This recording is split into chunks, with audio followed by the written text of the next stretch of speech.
Does this sound familiar to you? Once I get my business settled, then I can have time to play and go on adventures. If I can just make it to $1 million in revenue with my business, then I'll be happy. If I can just buy this building, then I can decrease my rent and I'll own the property and I'll be so happy. If I can just make $20,000 per month in personal income, then I'll be good. I have put off playing my whole life. I was always focused on growing my business or surviving.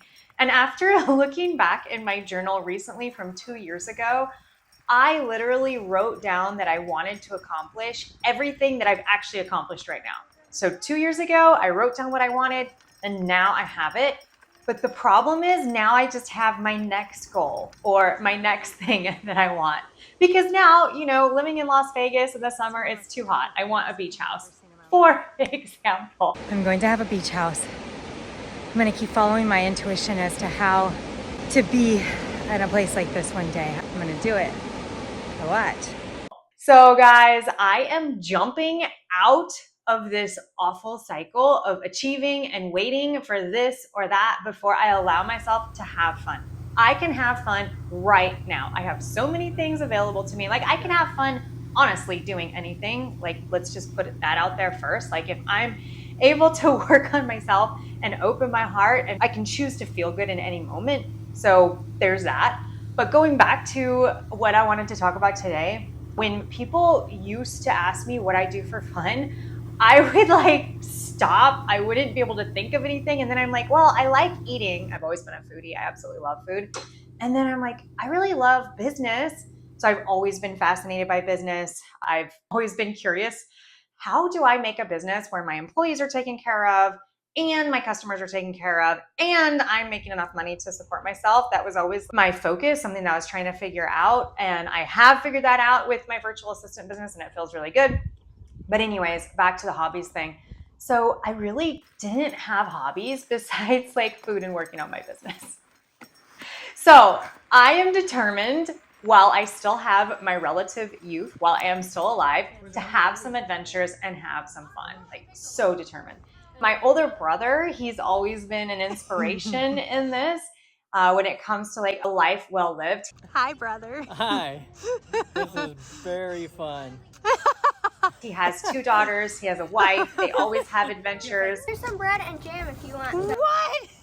Yes, I want. For example, they were living out in the middle of Shelter Valley, California, and they had this rail park that they found, and they got it working, and they would go along the tracks, just as an example. But he is always trying something new. So growing up, he taught me how to snowboard. He's 2 years older than me. He taught me how to mountain bike, dirt bike, and a ton of other sports that really set me up to be able to have fun in my adult life. So fun, we get to be kids again. We're not really 43 and 41. We're gonna go mountain biking up here. Found some trails. He's already done them. Kids at heart with the confidence that we didn't have in our younger days. Yeah! I'm more confident in everything except physical things. Okay, we rode up there. He's not even tired. I won. Whatever. I cheated. I wasn't going to say you have a motor. This is a trail? I think it's the trail. Where does it go? Crazy. You want to go? Yeah. We're supposed to ride our bikes, Brian. I know.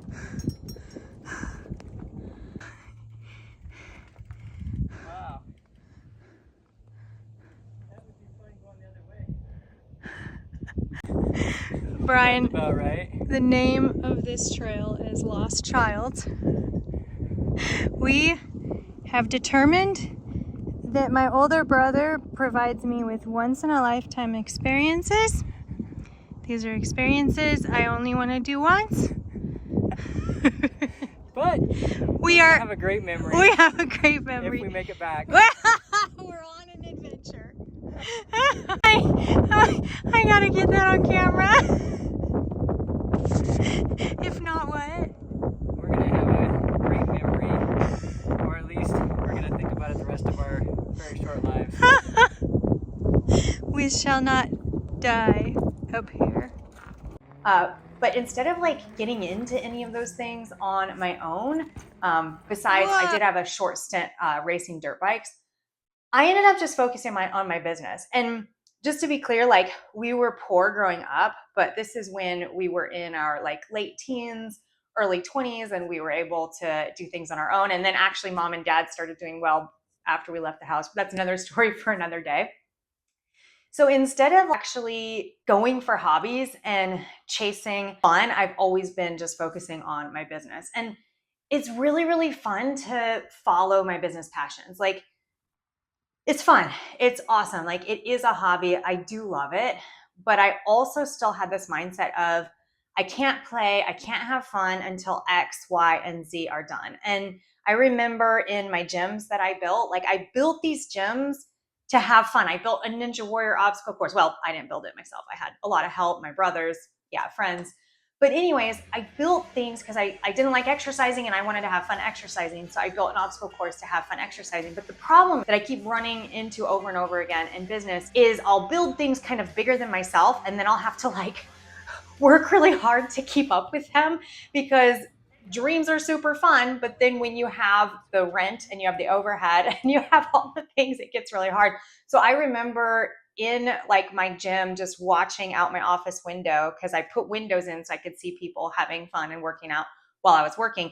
And I would just be working and they would be out there playing, like my brothers, employees, like they would be just having fun and enjoying what we had built.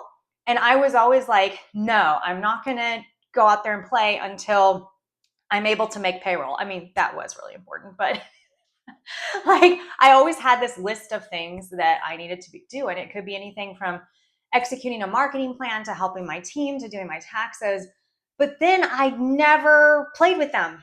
Like I did for a couple minutes, but I was honestly always too stressed to play and to have fun with them. And looking back, like that's so sad, because now those days are honestly gone. Like my brothers are at a different gym than me. We have multiple gyms. And now I run my virtual assistant business. So I just go to the gyms to work out. I'm not like hanging out there all day anymore because I have another full-time thing that I'm dedicated to. And so I literally missed that. I missed that window of opportunity to play and have fun with them. And now I like try to get it back. I schedule my birthday every year. I schedule an Airbnb and make everyone come. They have to come because it's my birthday. No, they like coming. But I'm trying to get back that spirit of fun. But as we get freaking older, we have health issues. I have this vertigo thing. So at my last Airbnb birthday, I was dizzy and I couldn't partake in the fun, but I try to keep a good attitude. And I'm like, okay, next time I will be able to partake in the fun. So what I'm trying to say is that in business, there's always something to do. We never just hit a point where everything is done. And so I spent 2 decades just pushing and striving instead of enjoying my loved ones to the fullest and playing while my body is still capable. So no more.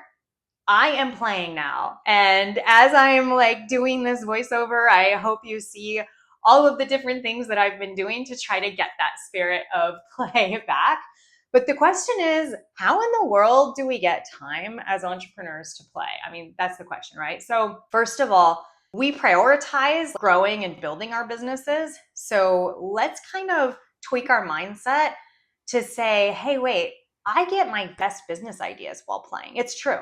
So mountain biking, hiking, pickleball, I'm actually able to let all the day-to-day go and just focus. I get into my flow state where that day-to-day disappears and the ideas and the aha moments come. And driving and striving in the weeds of the day-to-day makes it really, really hard to see the big picture. So just like you schedule meetings with your team or schedule time to meet with your tax guy, schedule that time to get out and have some adventures. I told my family, my whole family, my parents, my brothers, their significant others, the next 10 years are the best years of our lives. We're healthy. Okay, we're healthy-ish. Like, it's another story for another video, but I have a health thing that I'm trying to figure out. It has to do with getting dizzy and vertigo and stuff like that. But anyways, for the most part, we can travel, we can spend time together. And mom and I went to California for a day trip and we had the most amazing time. And it was not convenient for either of us. My mom runs a business with my dad too. But we did it. We did it, and it was absolutely amazing. Just completely freeing to be able to be together. We went on adventures, and we can't wait to do it again. So number 2 on how in the world do we make time for play and adventure? How about combining family and friend obligations with play? So I invite my friends to work out or hike. If I can find a friend who mountain bikes, amazing. Instead of like going to dinners. Now, don't get me wrong, I still love dinner with friends, but if I were pressed for time, I would try to combine those activities together. Recently, a group of my entrepreneur friends and we worked out together at my gym, and it was fantastic. Talk about bonding. So if you and your family normally spend like X amount of time together, can that time be spent to like go on an adventure or play? And adventures don't have to be out in nature. It could just be like exploring your city and things like that. Here's the third thing that you can do to try to get yourself more time to play. I see a lot of my entrepreneur friends and normal friends who are just completely overcommitted, like saying yes to all kinds of things. And in the past, I was too. Like, we weren't taught to say no growing up. I don't know who has been taught to say no, but we weren't taught to say no. And so I used to always like just say yes to everything. And I mean, to be honest with you, I'm still overcommitted right now. But for the first time in my life, I have said no to a lot of things. And it's been really, really hard. I've said no multiple times to my local entrepreneur organization's board positions, but I did say yes to a different EO board position. But the person who asked, I just really didn't feel like I could say no to her. She's done a lot for me. And yeah, but I'm still keeping myself from taking on even more things in that position. So usually I'd be even more overcommitted than I am right now. So it's okay to say no and allow yourself a season of adventure and play. Constantly drowning ourselves in commitments where we can't even be present because we are so stressed. It just keeps us from growing the relationships and the projects that are really important to us. Okay, so number 4, my 4th tip for making that time for adventure and play, get some help. Easier said than done, right? For me, it took a long time to get some help. And that's actually why I have my virtual assistant business, is because I struggled so much in the past with hiring and stuff like that. But anyways, I would be drowning in overwhelm without my executive assistant. She watches everything in my business and she keeps me in my zone of genius. No joke. So my zone of genius, I like to be on calls with people. So strategy calls with my clients and brainstorming calls with maybe potential clients or people who want to learn how to hire a virtual assistant, especially in the Philippines. So anyways, she watches everything in my business. I'll make another video about exactly what she does and how she frees up my time.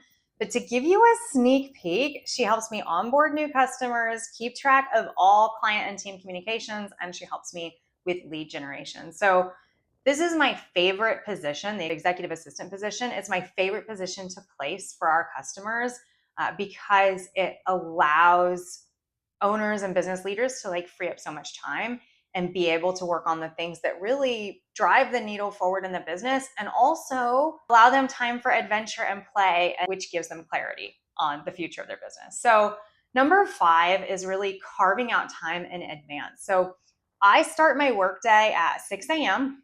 So if I feel like going mountain biking or hiking at 2 p.m., it feels perfectly reasonable. I still have some mental blocks about feeling like I should always be working, I should always be pushing. I am still working on that. That's kind of why I'm like, oh, hiking and mountain biking gets me in my flow state and gives me cool business ideas. Literally, I'm trying to trick myself into making time for those things and not feeling guilty about it. But anyways, I don't take any calls after 1 p.m. if I can help it. Like, I'm here. Sometimes there are things that have to happen after 1 p.m. And it's just in case I'm able to slip away. So most days I can't, but there are many magical days where I can because I set up the boundaries with my calls. I would love to hear about some of your adventures in the comments and how you make time for adventure and play. I'm finding myself even more excited about this while making this video. And taking all of my videos that I've taken from my past adventures and putting them together for this video. I can't wait for more adventures. And right now in Las Vegas, it's super duper hot. So there is no outside adventures happening right now. However, I have the gyms, and I think we're going to try to set up spike ball inside of the gym. That will be an adventure. And then maybe we can escape to Mount Charleston this weekend. So let me know in the comments if you're like me and you struggle with taking time off from your business and struggle making time for play and adventures. Let me know if you have had a hard time figuring out hobbies and making yourself have things outside of your business, because I know we all just get so obsessive over our businesses. And definitely let me know about future adventures you have. And also, if you are in Las Vegas and you're hiking or mountain biking, definitely let me know. Or let me know what city you're in if you do those things. And then if I go to that city, maybe we can connect. How fun would that be?